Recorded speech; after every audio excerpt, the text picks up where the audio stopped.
अस्सलामुअलैकुम, good evening. Public opinion के साथ मैं हूं सहरिश सलीम। नाज़रीन, हर गुजरते दिन के साथ बढ़ता सियासी अदम इस्तेकाम आहिस्ता आहिस्ता मुल्क की जड़ें खोखली कर रहा है।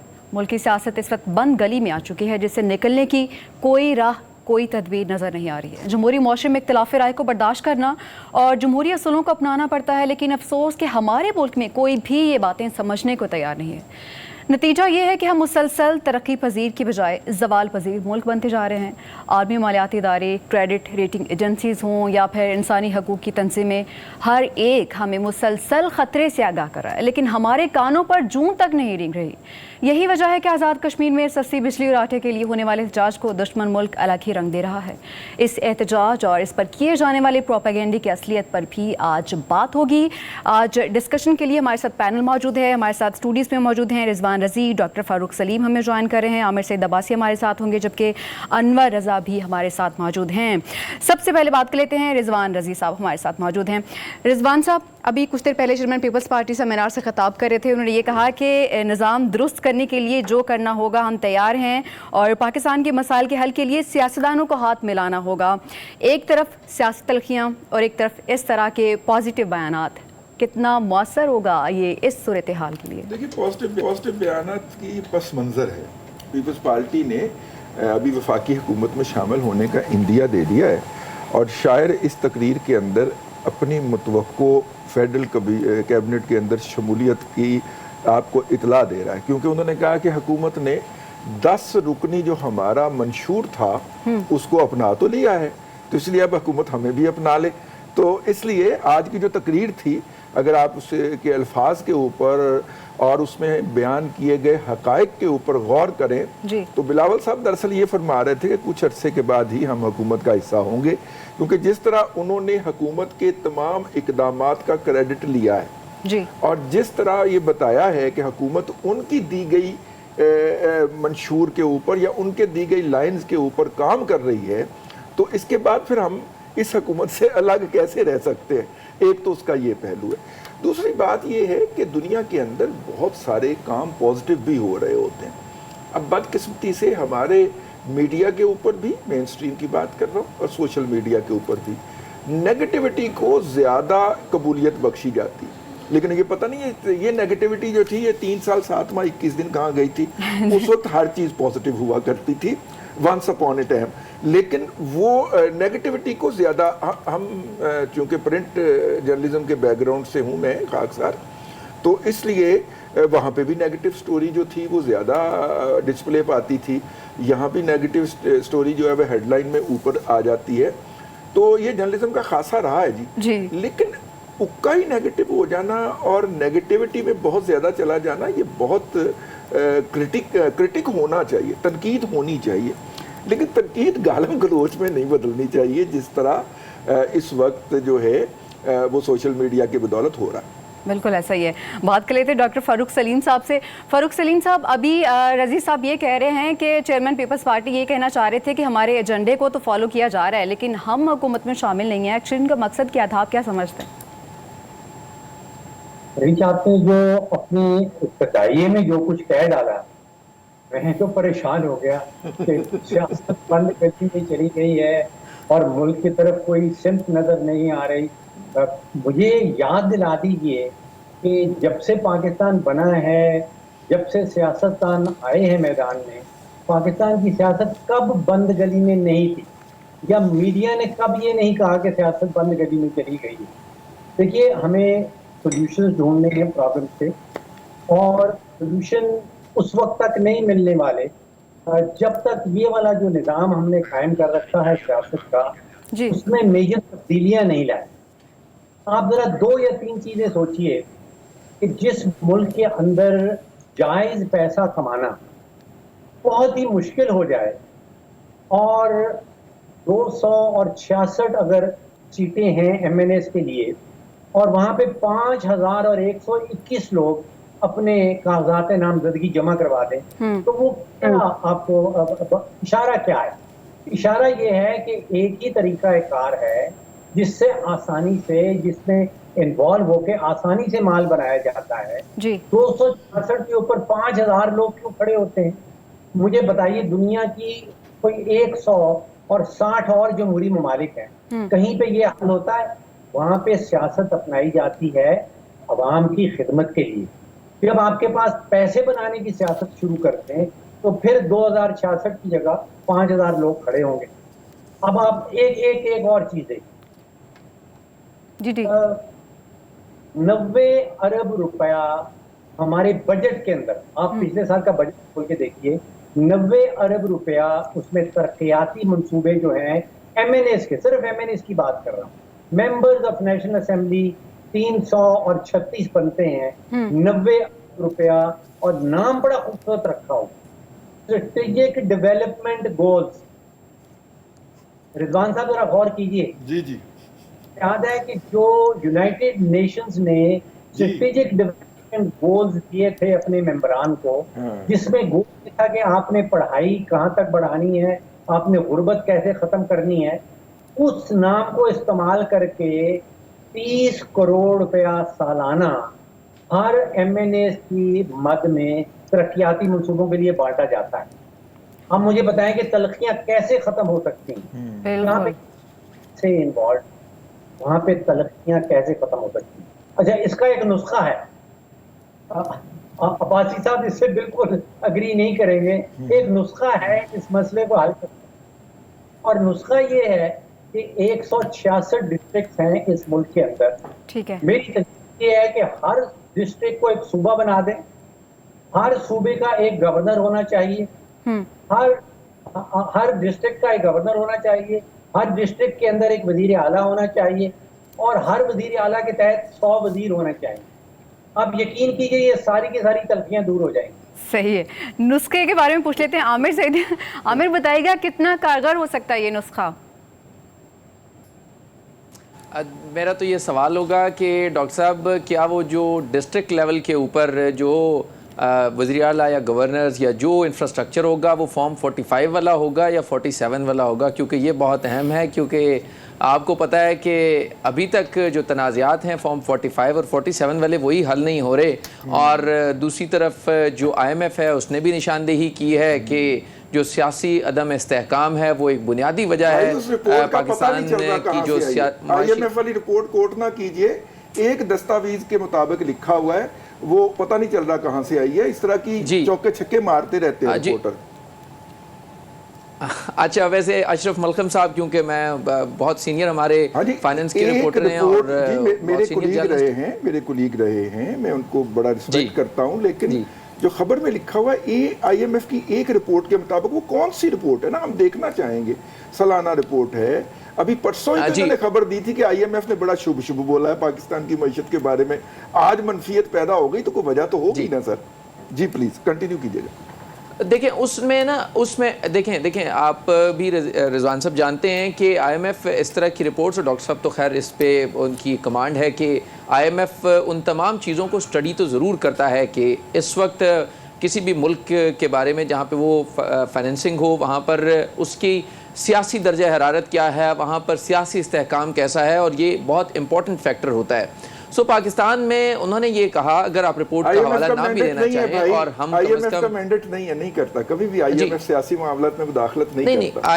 IMF कभी नहीं करता, किसी मुल्क में नहीं करता। डॉक्टर साहब पॉलिटिकल स्टेबिलिटी के ऊपर जी वो पॉलिटिकल स्टेबिलिटी के ऊपर बात ज़रूर करते हैं, और उसका जो इम्पैक्ट होता है, देखें मैं ये अर्ज़ कर रहा हूँ कि उसका जो इम्पैक्ट होता है मईशत के ऊपर, उसको वो डिस्कस तो ज़रूर करते होंगे। आप आइसोलेशन में सिर्फ मईशत को तो नहीं डिस्कस कर सकते, आप घर के माहौल से लेके मुल्की लेवल के ऊपर भी देखें, जहाँ पर अगर अदम इस्तेहकाम होगा तो वहाँ की मईशत तो डिस्टर्ब होगी, और जो भी उसमें फाइनेंसिंग करेगा वो इन तमाम एस्पेक्ट्स को देखेगा तो ज़रूर। खैर बहरहाल आप अगर कह रहे हैं तो आपकी बात दुरुस्त होगी। दूसरी जो अहम बात है, देखिए इस वक्त जो मुल्की सूरत हाल है उसमें जो सियासी तनाज़ात हैं उनके हल ना होने की वजह से इस वक्त बहुत सी जो गैर यकीनी सूरत हाल है वो अभी तक बरकरार है। दूसरी तरफ इस हुकूमत का, जिस तरह आपने भी कहा कि बिलावल भुट्टो साहब कह रहे हैं कि हमारा अभी तक मंशूर जो है वो उसके ऊपर मुकम्मल अमल नहीं हो रहा, और उन्होंने भी कहा कि वो अभी तक तमाम तर जिम्मेदारी वो नहीं ले रहे, क्योंकि उन्हें भी ये लगता है कि इस वक्त जो सूरत हाल है, जिस तरीके से गवर्नेंस हो रही है, जिस तरीके से गवर्नमेंट चल रही है, फेडरल गवर्नमेंट, और बहुत से फैक्टर्स हैं जो इसको इफेक्ट कर रहे हैं। आपको याद होगा कि कभी जो फाइनेंस मिनिस्टर हैं उन्हें किसी कमेटी में शामिल किया जाता है, फिर इसाक डार साहब को शामिल किया जाता है, फिर उनको डिप्टी प्राइम मिनिस्टर बना दिया जाता है। सो इस वक्त खींचातानी बहुत ज़्यादा है और इस खींचातानी का नुकसान हो रहा है मुल्क को, मुल्क की मईशत को और दीगर भी तमाम चीज़ों को। और इसके साथ साथ देखिए जो इंतखाबात हुए और उसके बाद इंतखाबात के बाद ये एक्सपेक्ट किया जा रहा था कि सूरत हाल नॉर्मल हो जाएगी, क्योंकि हर जो मसाइल हैं उनके हल के लिए ज़रूरी है कि आज़ादाना और मुनसिफाना इंतखाबात हों और अवाम ने जिसको मैंडेट दिया है उसको उसका हकीकी मैंडेट मिले। तो जब वो नहीं होगा तो फिर तो ऐसी ही सूरत हाल होगी। और जो डॉक्टर साहब ने भी कहा कि सियासतदानों जो है वो या उनकी गलतियां हैं, उनके फेलियर्स हैं, तो वो उनकी गलतियां तो होंगी जब अवाम जिस सियासतदान को या जिस हकीकी नुमाइंदे को मुंतखब करना चाहती है और अगर वो असम्बली में नहीं पहुंचेगा और कोई और पहुंच जाएगा और फिर उस पर झगड़े होंगे, तनाज़ात होंगे, तो फिर डिलीवरी तो बहरहाल जो है वो मुतासिर सर इस बात पे आपको कुछ लोगों के ऊपर आयद होगी जो सामने आएंगे। मैं इनकी बात से बिल्कुल इंडोर्स करता हूँ। देखें ना, फिर अफजल खान मरवत साहब जो हैं उनके भाई को काबीना से फारग कर दिया, खींचातानी तो हो रही है, और उनको पार्टी से फारग कर दिया, अब खींचातानी तो बहुत ज़्यादा है। और 3 साल 7 माह 21 दिन में मुंतखब नुमाइंदे तो मौजूद थे असम्बलियों के अंदर। तो भाई ज़रा रहनुमाई कर दें कि क्या हुआ था, क्या बेहतरी आई, कौन सा कोई नया मनसूबा आया, लोगों की ज़िंदगियों के अंदर सुकून आया। माँ स्वाए अंडे, बच्चे, कुकड़ियाँ और इनके और लोगों की जिंदगी के अंदर क्या आया। ठीक है, तो मतलब अगर आप बिल्कुल ठीक कह रहे हैं, लेकिन अब तो पीटीआई सर, अब तो पीटीआई है ही नहीं। बात सुन लीजिए, पीटीआई तो है ही नहीं सर। बात सुन लीजिए ना, ट्रू नुमाइंदगी से अगर लोगों की जिंदगियों के अंदर, और आपके बकौल सिर्फ उस वक्त ही असल नुमाइंदगी मौजूद थी असम्बलियों के अंदर, तो मुझे बताइए लोगों की जिंदगियों के अंदर कितना का इनकलाब आ गया, पर कैपिटा इनकम बढ़ गई और जनाब जीडीपी ग्रोथ रेट उछल के छत को बजा। मतलब कुछ बताइए, हमारी रहनुमाई कीजिए। आप बहुत हमें ये बोलिएगा, ये कहिएगा कि उनको मौका नहीं दिया गया। नहीं, बहुत अहम सर, नहीं बहुत अहम बात की है रिजवान साहब ने कि वाकई में उन 3 सालों में या जो पीटीआई की हुकूमत थी उसमें कोई जो है वो जी सर बिल्कुल 3 साल 7 माह 21 दिन उनमें कोई डिलीवरी नहीं हो सकी। डिलीवरी तो हुई पीडीएम की 16 महीने की हुकूमत में, जब महंगाई जो है वो आसमान पर पहुंच चुकी थी, करप्शन जो है वो आसमान पर पहुंच चुकी थी, बैड गवर्नेंस आसमान पर पहुंच चुकी थी, मईशत जो है वो बिल्कुल तबाही के दहाने पर थी। और इसके साथ साथ लोगों ने जिस तरीके से फिर उसका जवाब दिया 8 फरवरी के इंतखाबात में और उसके नताइज में, मेरे ख्याल में let the people of Pakistan to decide कि किसने अच्छा डिलीवर किया। क्या 16 महीने की जो पीडीएम की हुकूमत थी उसने अच्छा डिलीवर किया, या जो पीटीआई की हुकूमत थी 3 साल 7 माह 21 दिन की उसने अच्छा डिलीवर किया? मेरा ये ख्याल है कि शायद बिल्कुल। अनवर साहब, कल हम बात कर रहे थे 6 जमात इत्तेहाद की। अभी जमात इस्लामी का मौक़िफ़ वाज़ेह तौर पर सामने आया। उन्होंने कहा कि इश्तराकी अमल किसी से भी कर सकते हैं मगर इत्तेहाद का हिस्सा नहीं बनेंगे, जबकि वो भी फॉर्म 47 और 45 के खिलाफ हैं। देखिए, कोयटा में कल उनका जलसा था और उन्होंने कैटेगोरिकली बड़ी तनकीद की फॉर्म 45 और 47। लेकिन मैं हैरान हो रहा था, शायद मैं ये समझा कि आप मुझे भी भूल गई हैं। शुक्र है कि आपने भी मुझे याद रखा।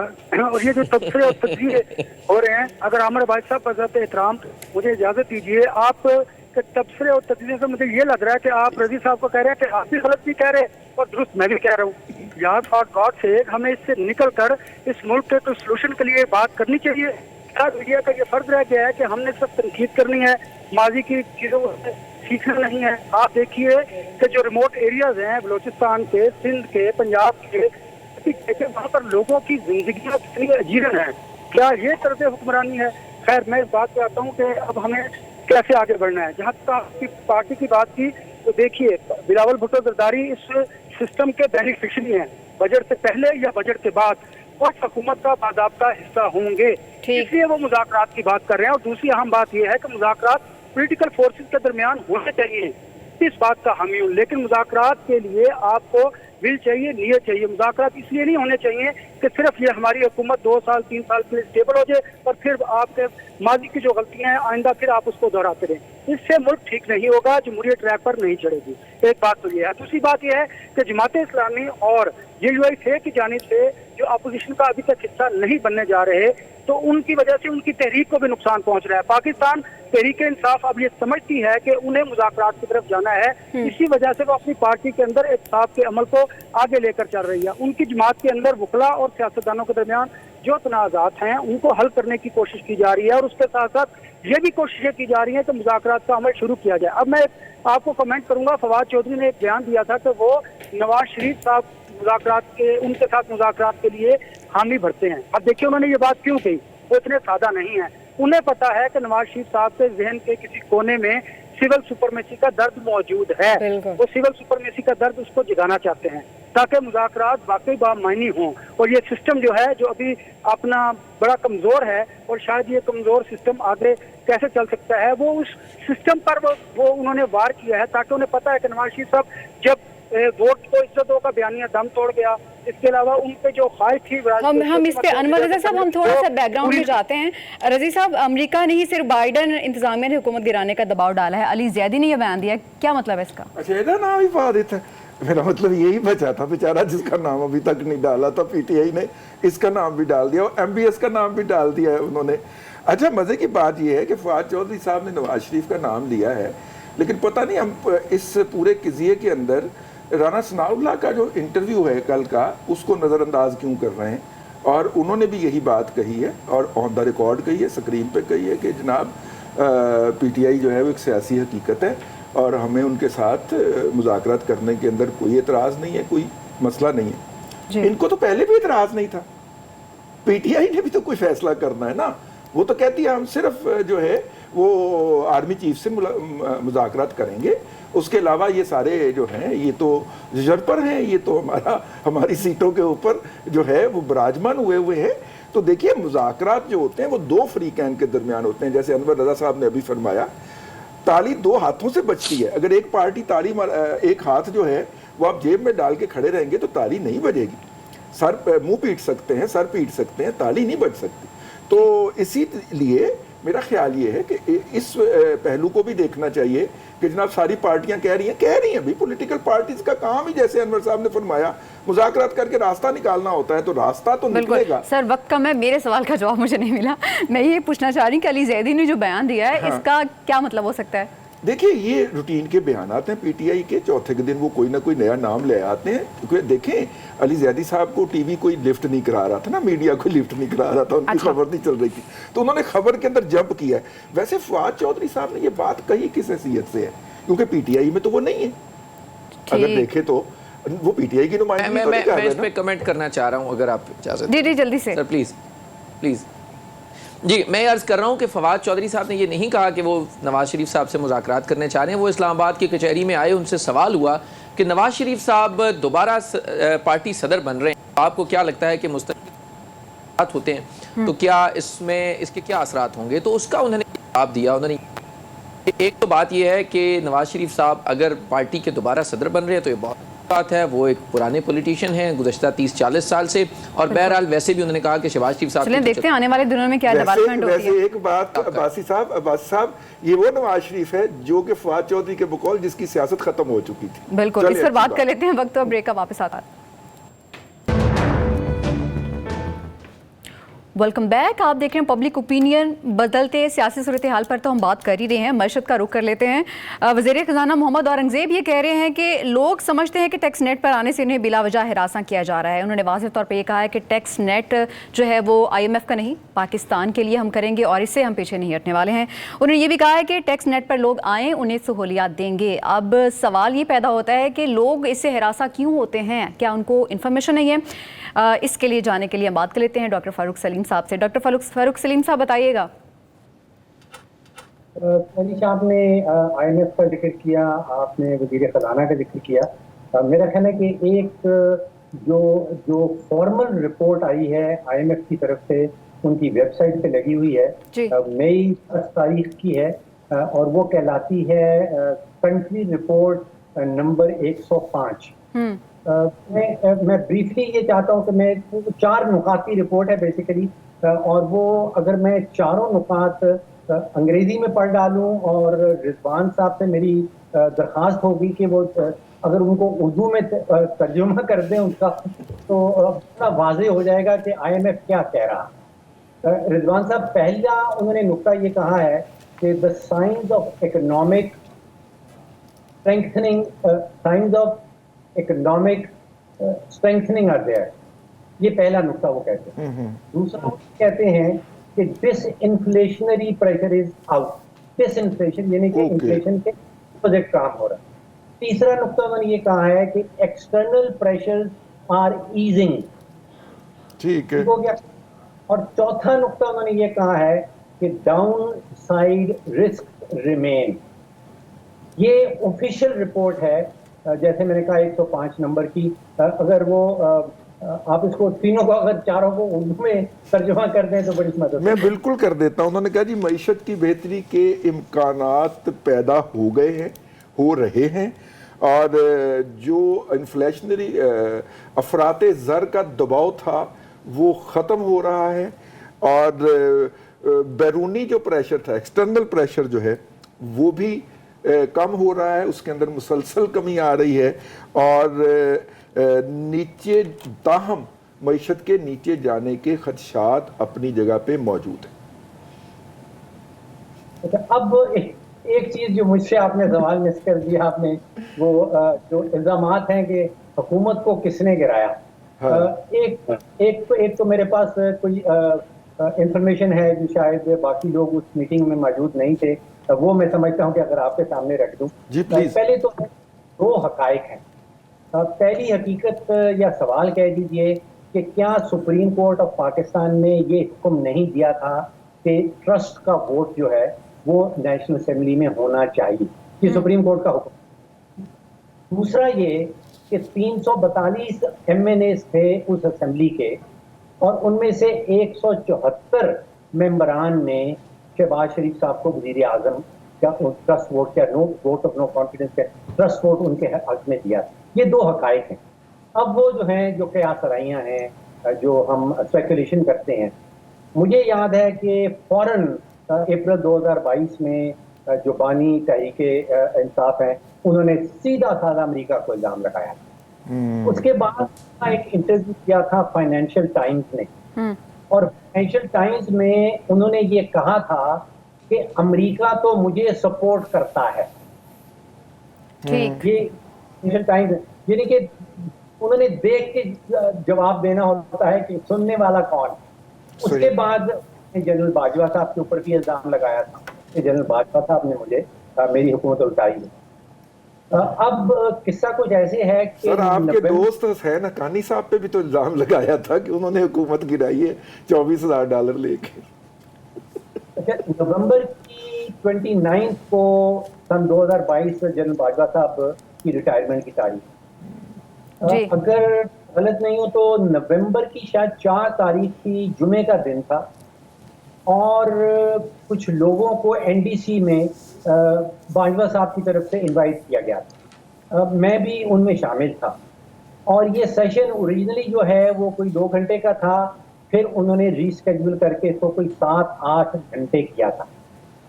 और उस दौरान जनरल बाजवा साहब ने जो अप्रैल के महीने के वोट ऑफ नो कॉन्फिडेंस से पहले 15-20 दिन है, एक दिन का हिसाब दिया था कि उस दिन क्या हुआ।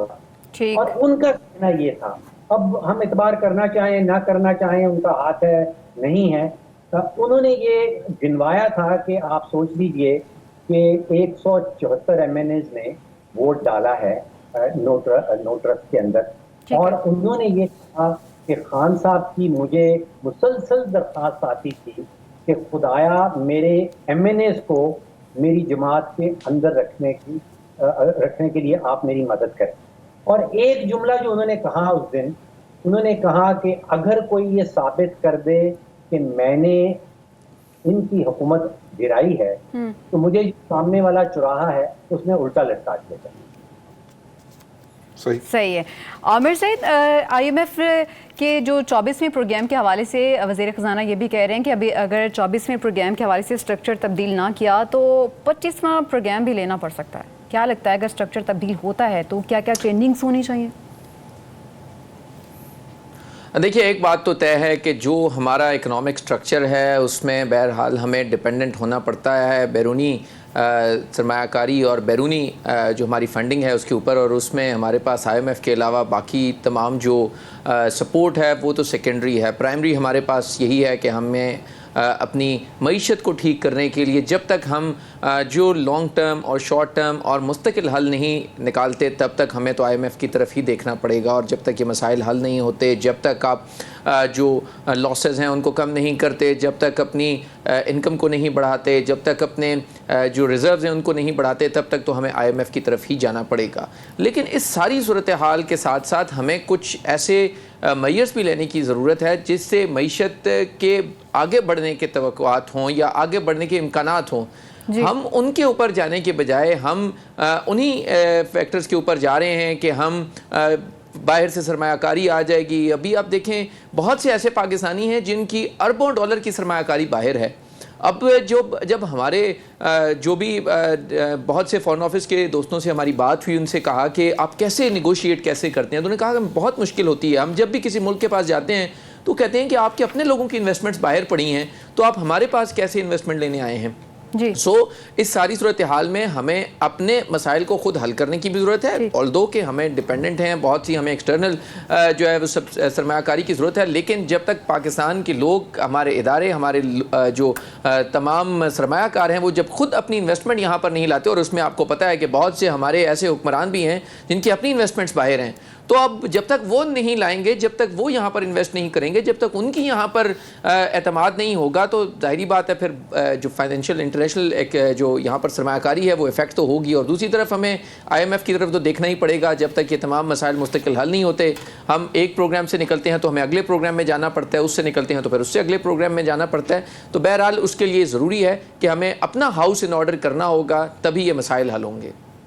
जी सर। जी, अभी एक खबर भी थी कि पाकिस्तान IMF से एक नहीं दो पैकेजेस के ऊपर बात कर रहा है। एक को एनवायरनमेंट के हवाले से और दूसरा मालियात के हवाले से। मेरा ख्याल है शायद उनकी मुराद ये हो, और दोनों की मालियत मिल के कोई $8 बिलियन मिलेगी। मैं डॉक्टर साहब से चाहूँगा कि वो मेरी रहनुमाई भी करें इस हवाले से। ये भी शायद बिजनेस रिकॉर्डर के अंदर ये खबर लिखी गई थी, इसकी मुझे समझ नहीं आई वैसे लॉजिक। आप एक ही चीज़ के अंदर दोनों के लिए नेगोशिएट कर सकते हैं, ताहम हमें IMF की मोहर चाहिए, सर्टिफिकेशन चाहिए। हमारे रोज़ाना की बुनियाद के ऊपर स्टेज पे खड़े होके not less than prime minister office ये कहा जाता रहा है कि पाकिस्तान में रोज़ाना 10,000 करोड़ अरब डॉलर की मनी लॉन्ड्रिंग होती है। जितना पूरी दुनिया का GDP नहीं है, उतनी हमने पाकिस्तान में रोज़ाना की बुनियाद के ऊपर मनी लॉन्ड्रिंग करवा रखी है। तो ऐसी सूरत के अंदर देखिए, दुनिया भी तो एतबारियत पे चलती है ना सर। तो एतबारियत जब आएगी तो फिर दुनिया हमारे साथ चलेगी ना, फिर हमारा इंटरेस्ट रेट भी कम होगा, हमारी क्रेडिट रेटिंग्स भी बढ़ेंगी। तो इसलिए हमें IMF के पास जाना पड़ता है, वरना हमें कोई ज़रूरत नहीं है IMF के पास जाने की। एतबारियत का मसला है भैया। बिल्कुल। अनवर रज़ा साहब ये कह रहे हैं कि ट्रस्ट इश्यूज हैं, आप क्या कहेंगे? जी बिल्कुल, ट्रस्ट इश्यूज तो अपनी जगह पर मौजूद हैं, लेकिन आप ये देखिए कि जब IMF बैरूनी सरमायाकारी नहीं होगी तो आपकी जो माशी तरक्की है वो बड़ी स्लो हो जाती है। इसलिए फिर आपको बैरूनी तरक्की के लिए सियासी इस्तेहकाम लाना जरूरी होता है। ये बड़ा इंपॉर्टेंट है आपकी इकानमी को बेहतर करने के लिए। ट्रस्ट डेफिसिट इसलिए है कि जो मुल्क को कौम की लूटी हुई दौलत है वो हुक्मरान बाहर इन्वेस्ट करते हैं, वो उनका कोई जाती जागीर नहीं होता। मैं आपको एक वाकया कोट करता हूँ गवर्नमेंट बलोचिस्तान का, यहाँ से एक सियासतदान 6 अरब रुपए की उन्होंने UAE में इन्वेस्टमेंट की। वो इन्वेस्टमेंट 2 माह बाद डूब गई। जब डूब गई तो उन्होंने उस पर एक बात कहकर खत्म कर दिया कि ये बैड इन्वेस्टमेंट थी। तो जब आपके हुक्मरानों का तर्ज हुकूमत और तर्ज सियासत ये होगा कि मुल्क की लूटी हुई दौलत को बाहर इन्वेस्ट करके जब डूब जाए तो कहते बैड इन्वेस्टमेंट, अगर आपके हुक्मरान वाकई इस मुल्क के साथ है तो जो उनके एसेट बाहर मौजूद है तो वो पाकिस्तान में वो ले आए तो पाकिस्तान के कर्जे भी शायद खत्म हो जाए और पाकिस्तान के माशी हालात भी बेहतर हो जाए। लेकिन ऐसा होगा नहीं। ऐसा होगा इसलिए नहीं क्योंकि हमारे हुक्मरान ही हमारे साथ सिंसियर नहीं है। वो सिर्फ सियासत इसलिए करते हैं ताकि इक़्तिदार में आए, और इक़्तिदार में आने के लिए वो बहुत ज्यादा कॉम्प्रोमाइज करते हैं, इंटरनली भी एक्सटर्नली भी। वो कॉम्प्रोमाइज जब करते हैं तो मुल्क का जो निज़ाम है वो डैमेज होता है। यही वजह है कि मुल्क क़याम पाकिस्तान से अब तक आप देखिए कभी हमारे यहाँ जमहूरी सियासत होती है, कभी हमारे यहाँ आमराना तर्ज हुकूमत होता है, तो ये हमारे मुल्क के निज़ाम को तबाह कर रहा है। आपने अगर इकानमी की सिचुएशन को बेहतर करना है तो इदारों के दरमियान आपको ऐसा मैकेनिज्म कायम करना होगा कि जो डिजिटलाइज हो, हर चीज़ हर शख्स की आपके पास उसका डाटा मौजूद हो। लेकिन यहाँ हमारे यहाँ ताकतवर सियासतदान, ताकतवर जो ब्यूरोक्रेसी है वो और माफिया ऐसा होने नहीं देते। लेकिन कब तक? अब आवाम इस मामले पर आवाज बुलंद करते हैं, बोलते हैं कि हमारे हकूक पर, अगर हमारे वसाइल पर कोई और काबिज होगा और अरबों खरबों रुपए कमाएगा तो फिर उसका हक हमें भी मिलना चाहिए। ये ज्यादा देर अब चलेगा नहीं। इसलिए आपको इस वक्त जो इस्लामिक की सिचुएशन है, आपको IMF को उस प्रोग्राम की तरफ जाना होगा। और IMF ऐसे गैर मामूली फैसले भी आपसे करवाता है जिसका बोझ बराह रास्त आवाम पर पड़ता है। जब आवाम बाहर निकलते हैं, छिपते हैं, तो फिर आपका सियासी निज़ाम मज़ीद कमजोर होता है, कॉम्प्रोमाइज होता है। इसलिए अब हुक्मरानों को अपने तर्ज सियासत को, तर्ज हुक्मरानी को चेंज करने की जरूरत है। अदरवाइज फिर इस मुल्क के साथ मजीद कोई तजर्बा नया हमें देखने को बिल्कुल मिलेगा। तर्ज हुक्मरानी को तब्दील करने की ज़रूरत है। सर, आज का बहुत अहम इशू है जो हम डिस्कस कर रहे थे, वो आज़ाद कश्मीर का हुकूमत के दरमियान मुज़ाकरात जो वो कामयाब तो हो चुके हैं और कहा ये गया है कि बिजली भी सस्ती मिलेगी, सब्सिडी दी जाएगी आटे पर भी, बिजली पर भी, और वज़रा की मुराद जो हैं वो भी कम की जाएंगी। लगता है ऐसा होगा? देखिए, उनकी पावर डिपार्टमेंट की वेबसाइट में देख रहा था और वहाँ पे बिजली की जो फंडामेंटल कॉस्ट है वो ₹4.10 है।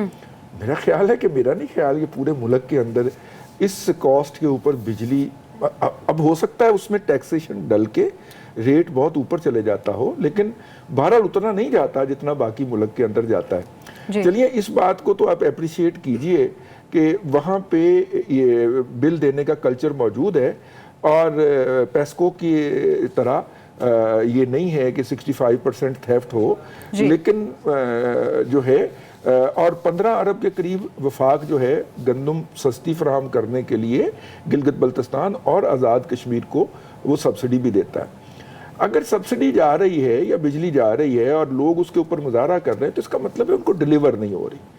दरमियान में कोई मसाइल हैं जिसकी वजह से ये वसाइल चोरी हो जाते हैं, तो उसके ऊपर आवाम बाहर निकले। लेकिन एक बात बड़ी मुझे दुख है, और वो दुख ये है कि हमारी रियासत की दो आंखें हैं। एक आंख मोहब्बत भरी है, वो उसके अंदर गाड़ी है, अपने लिए अलग है, बच्चों के लिए अलग है, हज़ारों किलोवाट बिजली मुफ्त है, पेंशन है तनख्वाह के बराबर, ताहयात सहूलतें हैं, मुफ्त मकान है, एयर है, वो ट्रैवल है।